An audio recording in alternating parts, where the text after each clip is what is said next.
नमस्कार दोस्तों, स्वागत है आपका मेरे YouTube चैनल पर। मैं हूं आयुष कुमार और आज हम एक बेहद महत्वपूर्ण और संवेदनशील मुद्दे पर चर्चा करेंगे। ये विषय न सिर्फ हमारे देश के विकास से जुड़ा है, बल्कि हमारे समाज की असल तस्वीर भी दिखाता है। बात करेंगे आरक्षण प्रणाली के बारे में।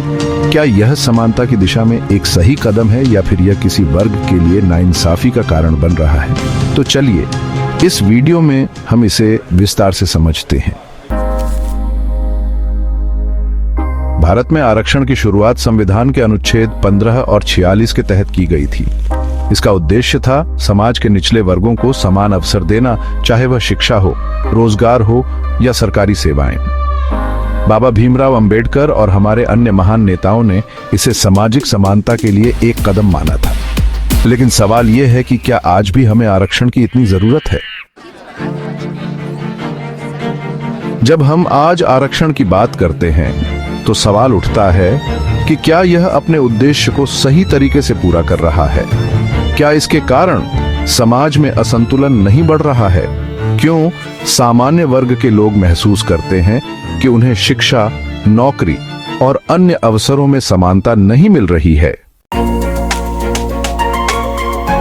यहाँ पर एक बड़ा सवाल खड़ा होता है। सामान्य वर्ग के लोग यह महसूस करते हैं कि एक ही किताब पढ़ने और एक ही क्लास में बैठने के बावजूद उन्हें आरक्षण के चलते उस अवसर का फायदा नहीं मिल पा रहा है। तो क्या इस असंतुलन को जारी रखना चाहिए? क्या यह सही है कि कुछ वर्गों को लगातार आरक्षण का फायदा मिलता जाए जबकि कुछ वर्गों को इसके बिना संघर्ष करना पड़े? यहाँ हमें यह भी देखना होगा कि क्या आरक्षण का उद्देश्य अब बदल चुका है। क्या आरक्षण को आर्थिक आधार पर लागू करना चाहिए ताकि केवल गरीबों को ही इसका फायदा मिले, चाहे वह किसी भी जाति से हो? दोस्तों, इस मुद्दे पर बहुत से विचार हैं। कुछ लोग मानते हैं कि आरक्षण अब समाज में असंतुलन बढ़ा रहा है, जबकि कुछ इसे एक जरूरी उपाय मानते हैं।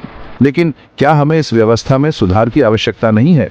क्या इसे खत्म कर देना चाहिए या फिर हमें इसे और बेहतर तरीके से लागू करने की जरूरत है?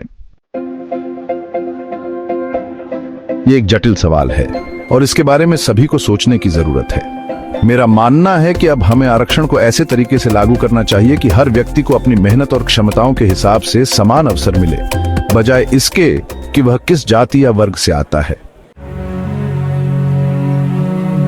अब यहाँ पर सरकार की भूमिका भी बहुत अहम हो जाती है। सरकार को यह सुनिश्चित करना चाहिए कि आरक्षण का फायदा सचमुच उन वर्गों तक पहुंचे जो इसके असल हकदार हैं। साथ ही सरकार को यह भी देखना चाहिए कि समाज में कोई भी वर्ग पिछड़ा हुआ न रहे और सभी को समान अवसर मिले।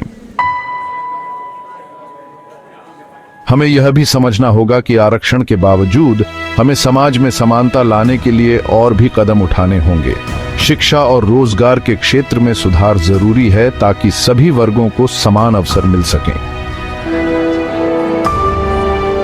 दोस्तों, आपको क्या लगता है? क्या आरक्षण को जारी रखना चाहिए या फिर इसे खत्म कर देना चाहिए? अगर इसे खत्म करना चाहिए तो उसका तरीका क्या हो?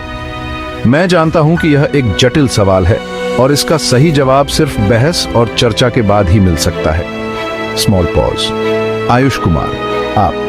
अगर आपको यह वीडियो सही लगा तो कृपया इसे लाइक करें और अपने दोस्तों के साथ, खासकर अपने सामान्य वर्ग के दोस्तों के साथ शेयर करें ताकि हम इस महत्वपूर्ण मुद्दे पर जागरूकता फैला सकें। यह चर्चा जितनी ज्यादा होगी उतना ही बेहतर होगा हमारे समाज के लिए। अगर आपको यह वीडियो पसंद आया हो तो लाइक और सब्सक्राइब करना न भूलें। इस विषय पर आगे और जानकारी चाहिए हो तो मेरे चैनल से जुड़े रहें।